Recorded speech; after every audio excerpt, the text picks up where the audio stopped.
This is the Ridge Hunter Outdoors podcast.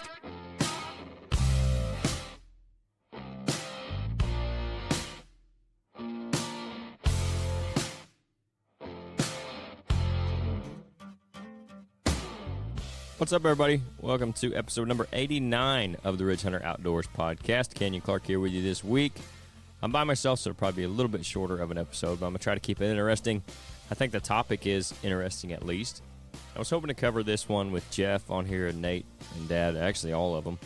And we might talk about it some more in the future, but I thought it would be a good one for this week since we don't have a guest, and I'm all by myself anyway, so I thought it worked for this too.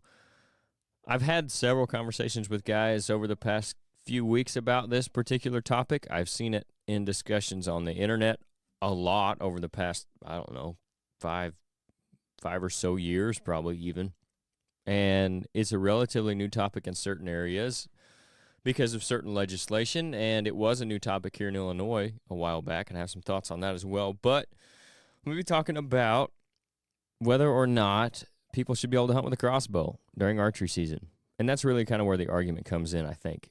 Most people are okay with the idea of hunting with a crossbow. The guys who have problems with it seem to have problems with people using it during archery only season, especially people who don't have, let's say, like a medical reason to use it. And I've even heard some arguments against using it for medical purposes, like if you have a bad shoulder or something, for whatever reason, you just can't shoot a compound bow. But it's an interesting one, I think, so we're going to get into it. I've got some pros and cons here. I think I have 5 of each that I'm going to cover. Obviously, there's more on both sides of it, and I'm not going to hit on everything. So if you guys have thoughts on it, comment wherever you're listening to this, or send us an email at our email is ridgehunteroutdoors.com. I'm sorry. You can send us a message through there, or ridgehunteroutdoors@gmail.com is our email. Send it through there. If you got thoughts on it, or post it, tag us in it about this, this debate, whether or not it should be legal to hunt with a crossbow during archery season. I'll get to my kind of overall opinions on it at the end, but I'm going to just kind of talk through these. These are some of the pros and cons that I've heard. Not only that, I've kind of come up with on my own that I think, but some of them are what I've taken from those conversations that I mentioned earlier. Some of them is what I've seen on the internet. So it's not all just my thoughts. This is kind of accumulation of different conversations I've had and different stuff I've seen, especially with the cons, and even a couple with the pros. But we'll start with the cons because why not? So I've got 5 of them. One of them that I hear a lot, all of these really I hear a lot when it comes to it. A couple of them not so much, aren't as popular, but one of them I do hear a lot on this list is that some people will be too confident in their abilities with the crossbow, and they're going to take shots that they shouldn't be taking 60, 70, 80, even 100 yards, and they're going to wound more animals, which is, it's real. It definitely does happen. I think they see these Raven crossbows in the commercials where they're advertising that they're shooting 100-yard groups or whatever. What they don't think about is that it's the perfect conditions to be shooting that and how much drop there actually is on a bolt. It's actually pretty similar, a bolt to a compound. The arrow drop is pretty similar in trajectory. Even the best crossbows are at 500 feet a second, and I'll get into that a little bit more with some of these other points, but you're talking, you're getting upwards of 300 with some of the compound bows. So there's guys out there who are really practiced who can shoot confidently at 80 yards with a compound bow. Problem is, what they're saying here with the crossbows is guys don't practice at 60, 70, 80 yards, and they go out and shoot at live targets that way, and they end up wounding the animals. Which, again, it definitely does happen. I will cover this a little bit at the end, too. That stuff happens with compound bows all the time. That stuff happens during gun season all the time. If you don't believe me, you should go hang out at your local processor during opening day or opening weekend of your local gun season, and you'll see just what people do in 3 days with guns. They wound more animals, and the ones you're seeing at the processor, obviously they ended up killing them, but some of them look like pincushions as many times as they've been shot. Some of them have had all 3 legs shot out from under them before they finally finish the job. They're wounding a lot more animals with guns I would argue, in 6 days in Illinois, and either not finding them or not lethally hitting them, on their first or even second shot. That's happening more during just those 6 days of gun season or 10 days, whatever it is, than it is throughout the whole season with crossbows. Now, maybe there's numbers on that somewhere. I don't know how they would measure it that would disprove that, but that's some anecdotal, I guess, an anecdotal argument there just based on what I've seen. And, normally I try to stay away from that, but I would be pretty confident in saying that there are more wounded animals from firearms every year than there are with crossbows. So if we're going to worry about that, then we got to start talking about, okay, so who do you limit firearm hunting to? Is it you have to pass some kind of qualification course to hunt with a firearm? Do you have to pass a qualification course to hunt with a crossbow during archery season now? And what do the logistics look like of that? And here's the biggest thing I have with people making, and this is with anything, not just this crossbow argument, but the arguments against it. We never offer any solutions to whatever the problem is. We just say this is the problem. If you have an issue with something, maybe try to offer a solution. And I guess maybe some people's solution is, well, we just won't have it. When I get to the pros, I think we'll see that that's probably not a good answer either. But that seems to be that way with a lot of things, especially in today's culture. We just want to point out what's wrong with something. We don't want to be part of the solution. We just want to point out the problems with it and move on. So that's a big one that I see a lot, is the wounded animal aspect of it. So another one for the cons, and again, it definitely does hold some water, but there are plenty of wounded animals with compound bows, and I would even say a lot more with firearms than there are compound bows, especially when you're talking about those rifle seasons that run for 10 days straight, like in Missouri, for example. And then you have Illinois got their regular firearm season, then we have late winter firearm season in some counties. We have different types of firearm seasons. All that kind of stuff comes into play as well. I think there's probably more wounded animals during that stretch than even the whole season with crossbows. Another one is kind of along those same lines, I guess, or speaking of gun seasons, really, is, it's kind of like if you're hunting with a crossbow, it's really like a 4-month gun season for some of us. And if you're practiced up with your crossbow, you can definitely be more lethal with it than you can a compound consistently. I'll give you that. If I'm shooting deer at 30 yards with my compound, I'm probably shooting them 40, 50 with a crossbow pretty consistently, even with some wind and all that. But that's where I think the differentiation comes into play, is it's not like the 4-month gun season because, like I mentioned earlier, there's actually the drop in the bolt and the arrow is similar. You're still talking, at best, 500 feet a second out of that crossbow. That is nothing even close to a little piece of lead coming out at, 2,200 feet a second out of a 12 gauge. That number might be completely off, but it's upwards of 1,500 for sure feet per second out of a gun. If I have a shooter buck standing at 60 yards during gun season, if the wind's blowing 20 miles an hour, I'm not thinking twice about that. I'm shooting that deer 60 yards where he stands. If I've got a crossbow, even if I try to make that shot, there's a pretty good chance I'm missing. And not just wounding him, like missing completely with that kind of wind. I think we get caught up in how much difference there is from 275 feet a second, which is probably an average of what a lot of us are getting close to shooting, upwards of 300 in some cases, with our compounds, and then 500 feet a second, which is on the very high end of the scale for these crossbows. Most guys shooting crossbows are in the 400s. So you're shrinking that gap even more. And then you're widening the gap between a crossbow and a gun, especially when you're talking about muzzleloaders, which can get out there to 200 yards, some of the better muzzleloaders. So if you're even comparing top end, so let's say the most expensive muzzleloader versus the most expensive crossbow, it's still not even close. I mean, maybe you're shooting at 60 yards consistently with that crossbow still. But with the gun, now you're shooting 150, 200. And that's with even less practice than with the crossbow, in my opinion, because you have more room for error because of the feet per second difference, and your projectile is considerably smaller, and it doesn't catch nearly as much wind as a crossbow bolt. So yes, a crossbow could be more consistently lethal at longer ranges than a compound, but in my mind, it's not comparative. It's hard to compare it to a firearm. Does it stretch out your length of firearm season? I mean, to some extent, maybe, because you can shoot 50 yards, 50, 60 yards. So you are lethal at further distances for a longer time period, but I don't think it's like a gun season, if that makes sense. Hopefully it does. It's clear as mud, I'm sure. But that's one that, again, I kind of get it, but at the same time, I think when you really dig down into it, it sounds better than it actually is. So that's just another one that I've kind of heard. And similar to that is it's too easy and there's no sport in it for crossbow hunting.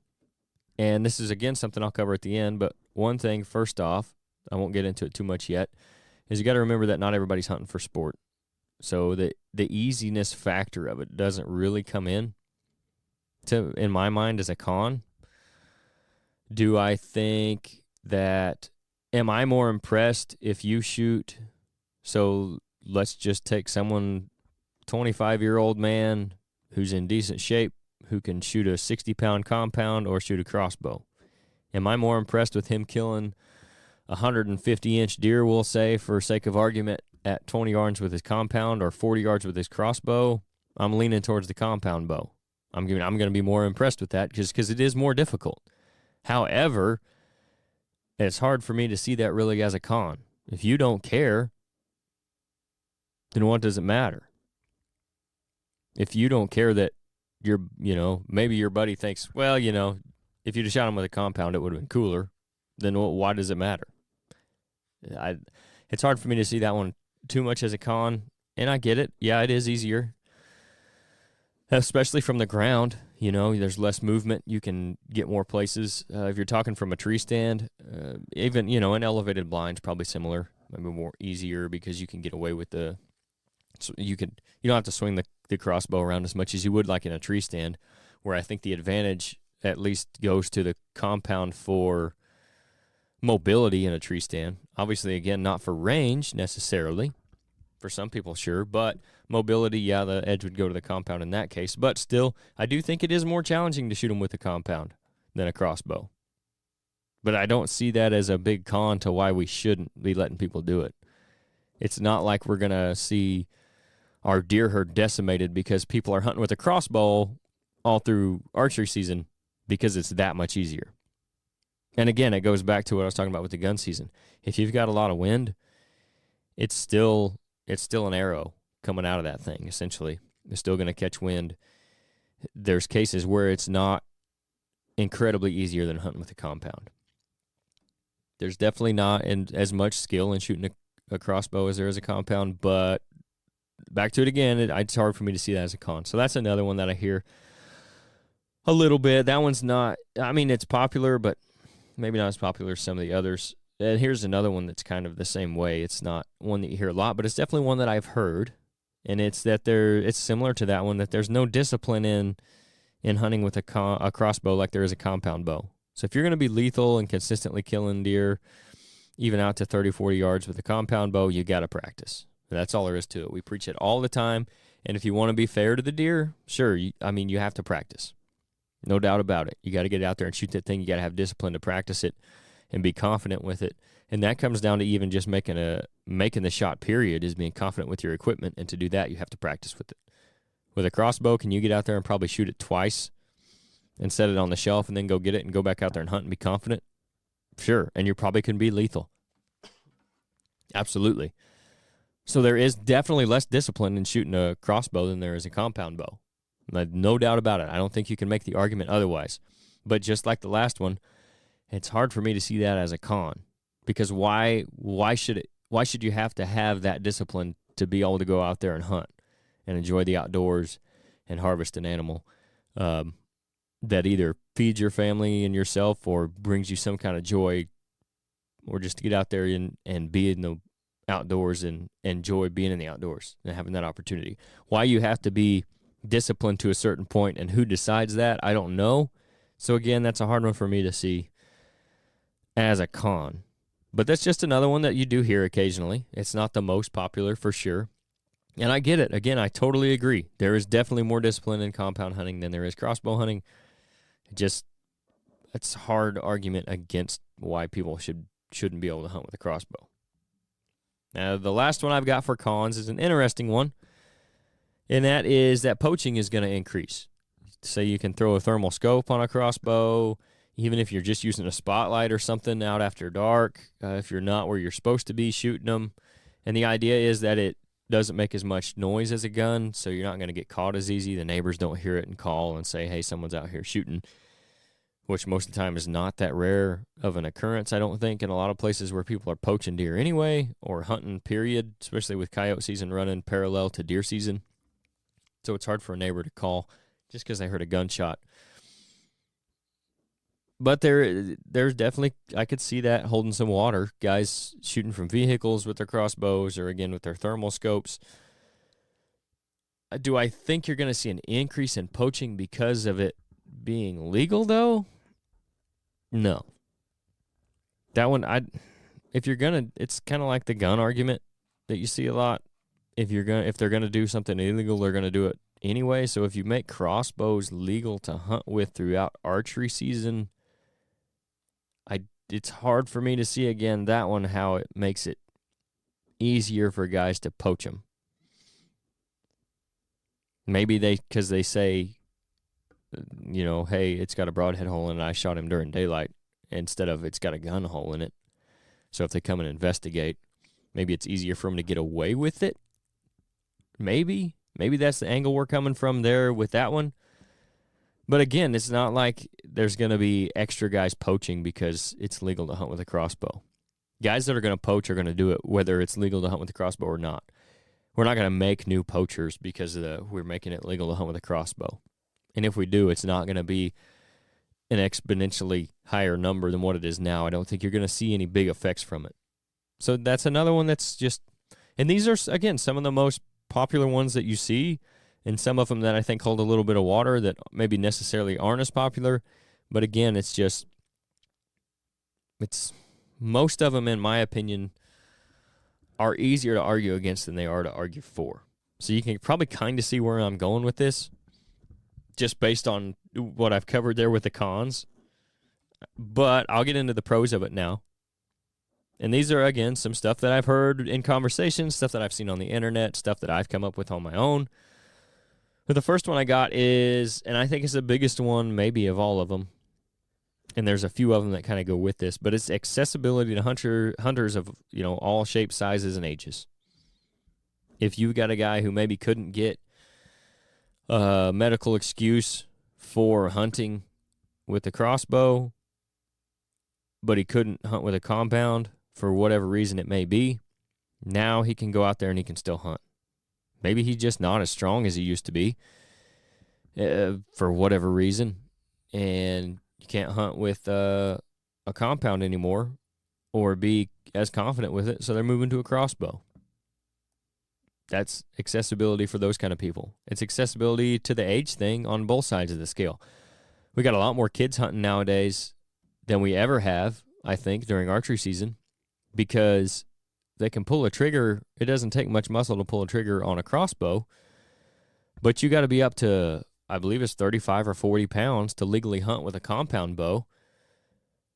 And a lot of kids can't do that. There's a lot of high school age girls that can't do that. That's a big one, I think, for kids especially. And if you say, well, okay, then let's make it legal for kids and elderly adults, okay, maybe that's a start, but it's all going to end in the same place. But I think that's a huge pro for it, is the accessibility on the younger side of the age scale, and even on the older one. Like, let's say that guy that's now getting into his early 70s, and he still wants to get out there and hunt. I've had, several customers like this, hunted compounds all their life, even guys that say, back in the day, said, I'd never hunt with a crossbow, not going to do it. When the time comes that you can't draw that thing back at 40 pounds anymore comfortably, or even consistently, or when it's cold out and you got your clothes all layered up, you can still hunt with a crossbow now. You still want to get out there and do it. If you didn't have the option before, and maybe, again, it's just an age thing and you couldn't get a medical release before for something, now you have the option to still get out there and hunt. Just because you're 70 doesn't mean you shouldn't be able to hunt, right? In my opinion, at least, that makes sense. So I think that's probably the biggest one, is just the accessibility. And that's not to mention women of all ages. And you can argue with me on that about how, women are just as strong as men, but in some cases, that's definitely true. I know some women who are a lot stronger than some of the guys I know. I think it says a lot more about the guys than it does the women. But that's a different podcast in itself. But there are women out there who struggle to pull back 40 pounds, that are even in their 20s and 30s and 40s. That gives them the opportunity to get out there and hunt with a crossbow when, again, they probably couldn't have got a medical release before. And I keep going back to that because that's what it used to be in Illinois. And I think that's the way it is in different places. And there's been talk about just doing that for certain places that don't have any crossbow hunting. So that's kind of why I keep going to the medical thing. But it would be hard for just a 30-year-old woman who's maybe not necessarily that strong to get a medical release to hunt with a crossbow just because she can't pull back 40 pounds on a compound consistently.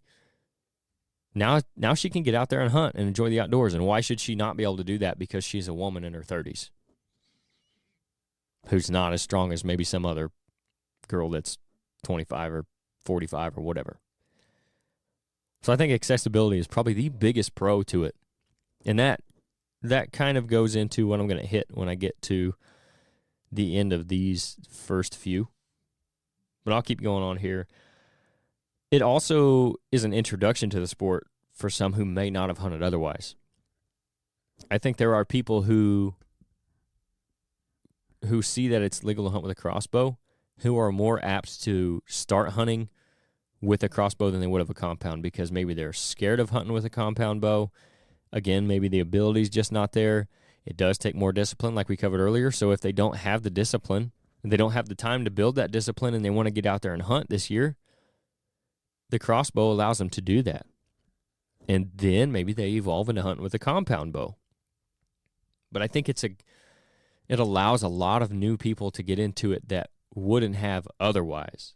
Not just because of their age, not just because of their physical abilities, but because of the logistics of being able to hunt with a compound bow versus hunting with the crossbow. Again, the ease of use thing that some people say is a con, I think could also be a pro because it's introducing more people like the late onset hunters that Austin talks about helping out. I think it probably, and I should talk to him about that and see how many of them are hunting with a crossbow to start with, especially the ones that maybe, aren't as physically gifted to hunt with a compound or gifted with the time to build the discipline to do it.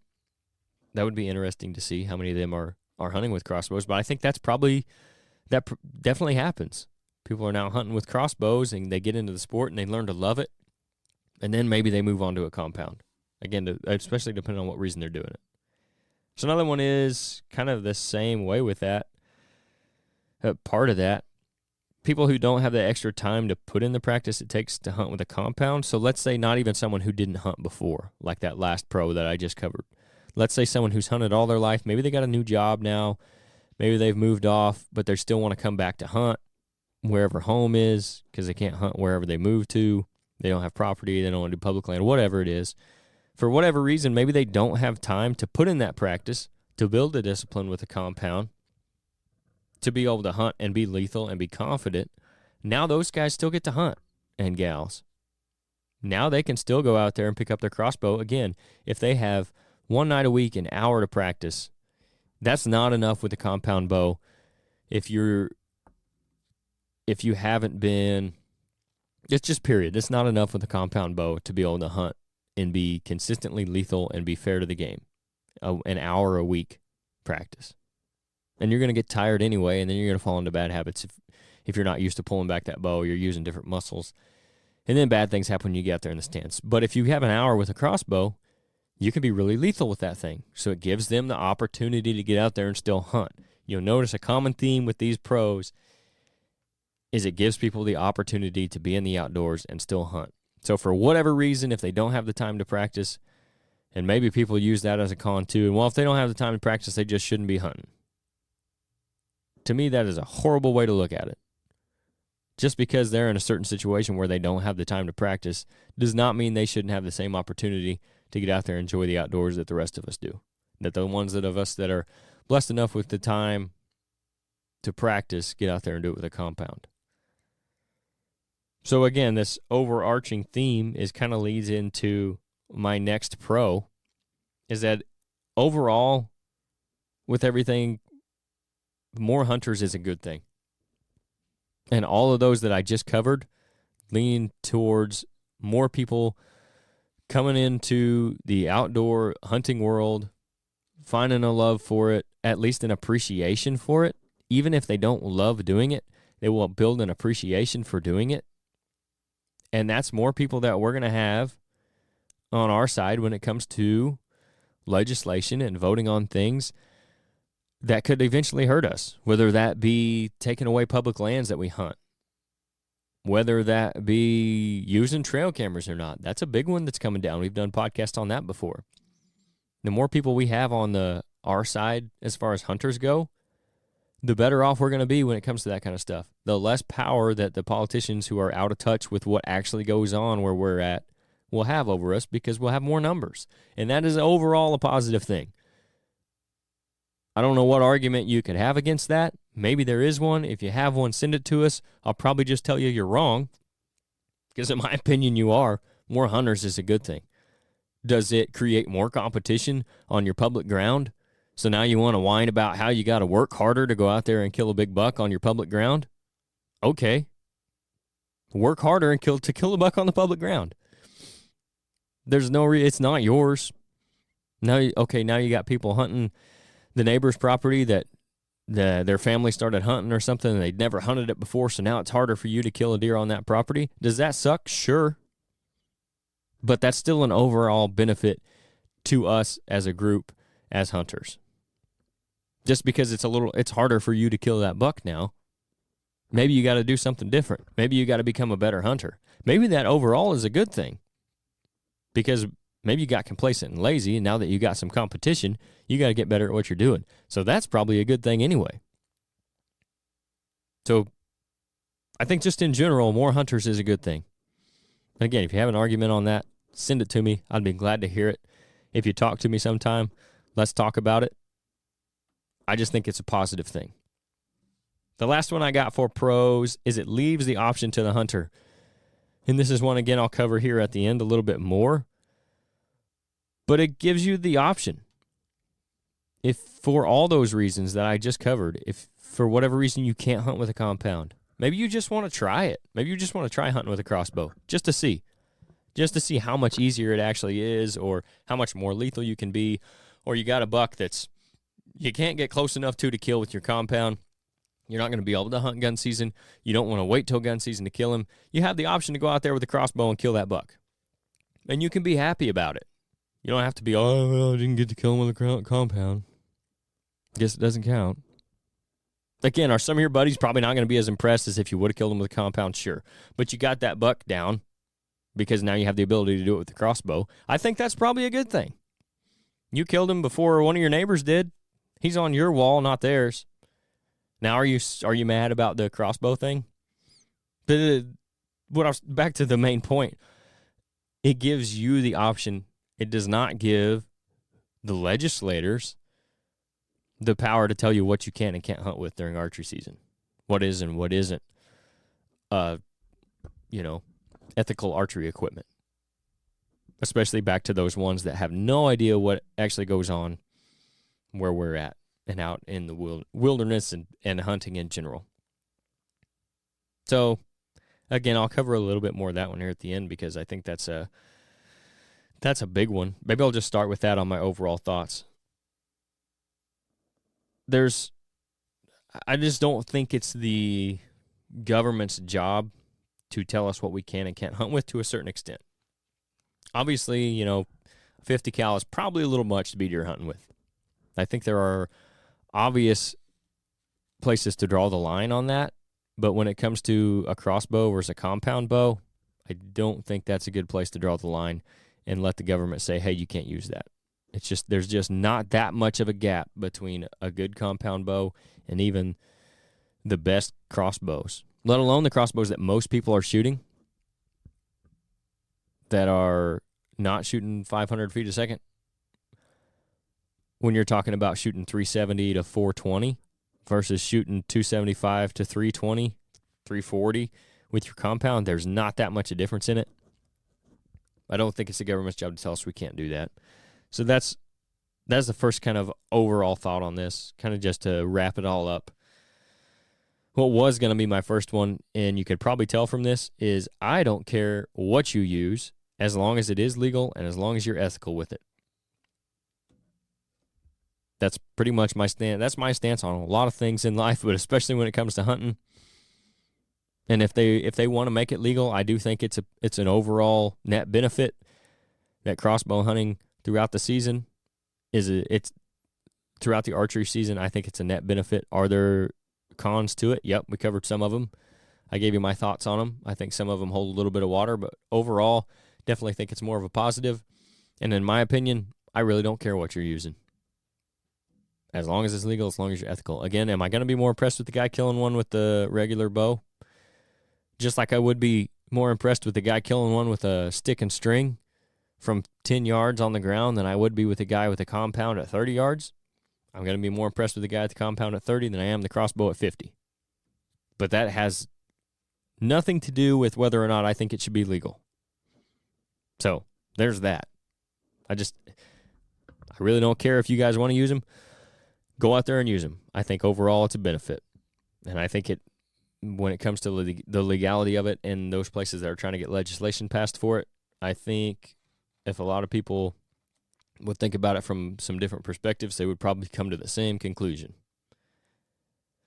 Again, I covered about the government and kind of where their place should be in it.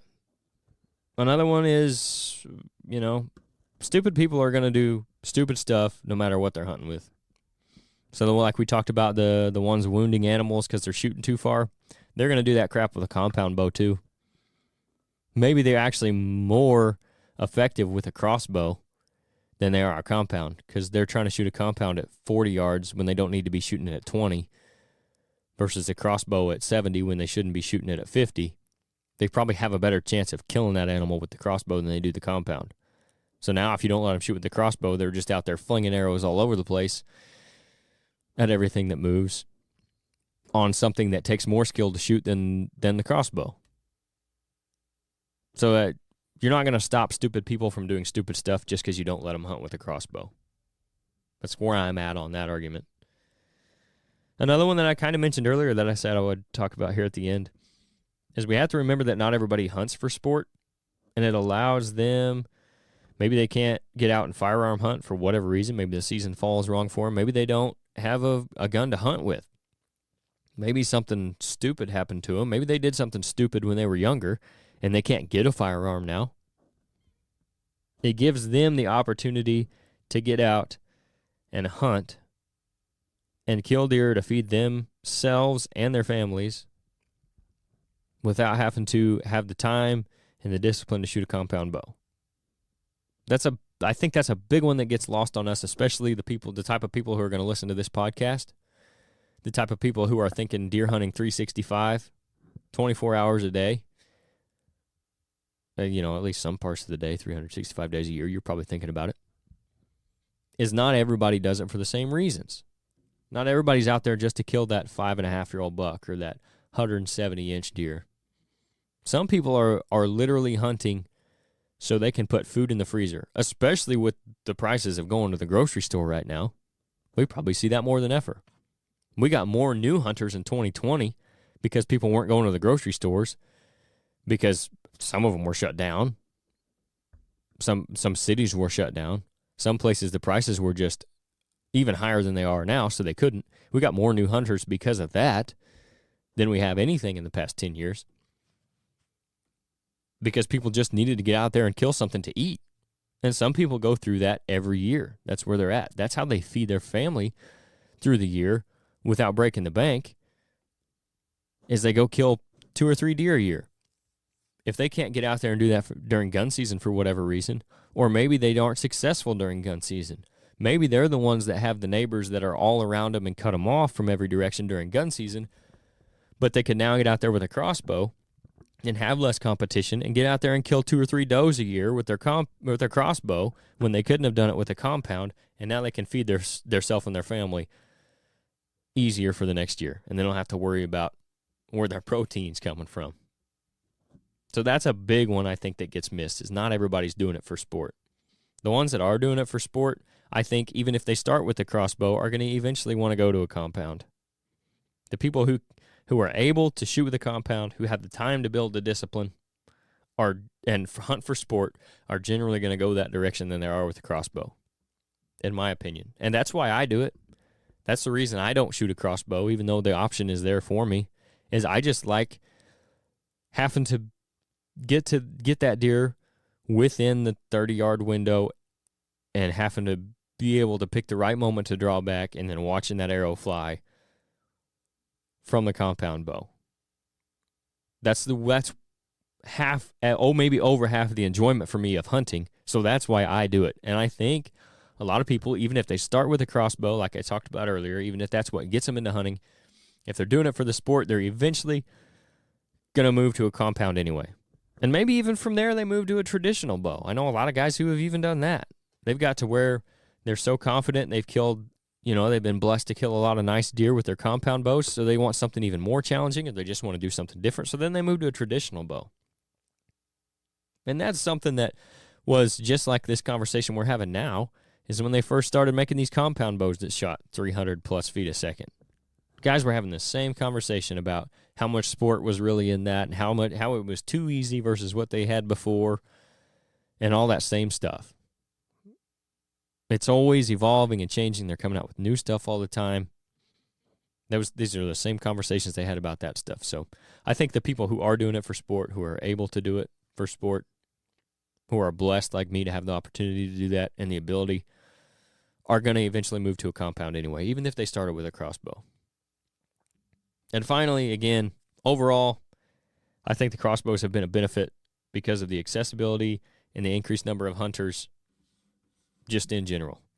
I think those are probably the biggest things. The accessibility of using a crossbow and the amount of people that let's hunt now, I think, is overall a good thing. The more people we have on our side, the better. I think the crossbows have been definitely beneficial for that, and I think that outweighs any of the cons that I've heard. Maybe there's some out there that I haven't thought about. I mean, I'm sure there are some out there that I haven't thought about. Maybe there are some of those that would sway my opinion. Right now, I haven't heard any. Again, if you've got some, let us know. I'd love to hear them. I'm not, I'm always open for other opinions and stuff. That's why I enjoy having these conversations with different people. That's why I've had these conversations. And that's why I listen to other people talk about this kind of stuff, and I seek it out and read some of the stuff on the internet when I see a post about it, just because I am interested in seeing other people's perspective and point of view. And maybe they come up with a con that I'm like, oh, hey, maybe that holds more water than some of the other ones I've heard. Maybe it would change my opinion a little bit. Again, I'm not there yet. I haven't seen anything yet. That's just kind of my overall thoughts on whether or not you should be able to hunt with a crossbow for the full archery season, just like you would a compound bow. So if you guys agree, awesome. If you don't, that's great too. Let us know. And share this with your friends and see what they think. Have the conversations. It's fun to do that and talk and have healthy discourse even with some people and just kind of get new ideas out there. That's how things happen, is the best ideas kind of rise to the top when you have those kind of conversations. So hope you guys enjoyed that.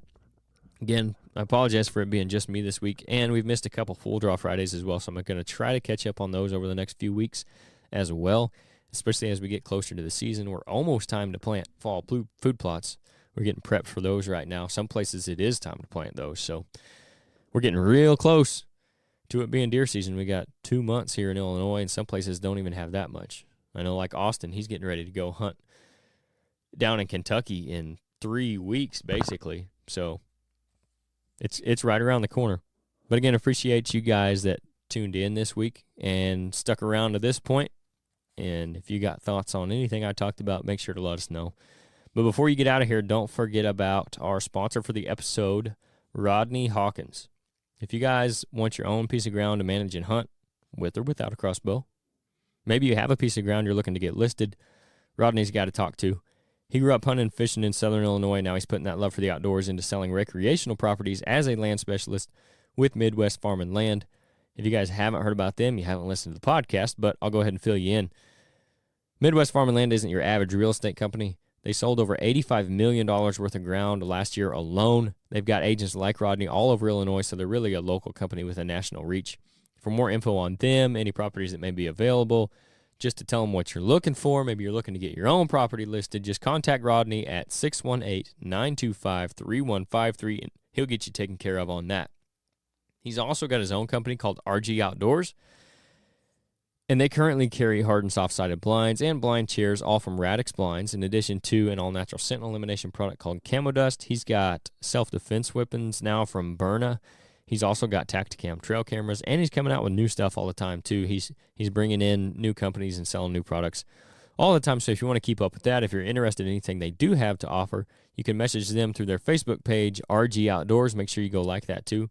Email them at rgoutdoors@yahoo.com, or again, just call Rodney directly at 618-925-3153. Be sure to tell them that we sent you, too.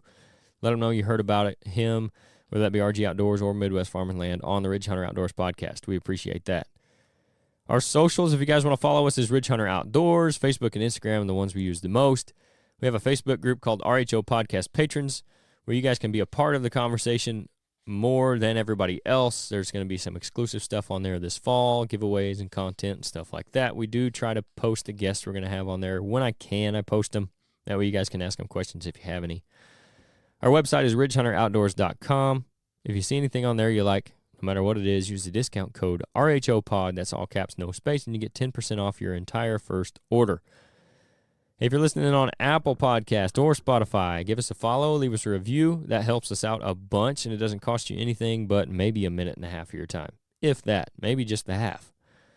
Also on YouTube, if you're listening there, or if you've been keeping up with our other videos that have been coming out, we appreciate that. We're going to have some more coming up soon. I got some stuff that I did with Nate here a couple weeks ago. About a week and a half ago now. Going to be coming up on the YouTube channel.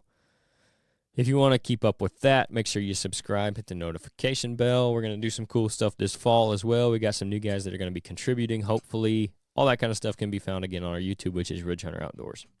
So thanks, guys, for tuning in again this week. I really appreciate everyone, whether you've been here from the beginning, whether you caught us in the middle, or whether this is your first one you listened to. Hopefully you come back, too. So appreciate you guys listening. I'll try to have a guest on for us next week. We'll see you then.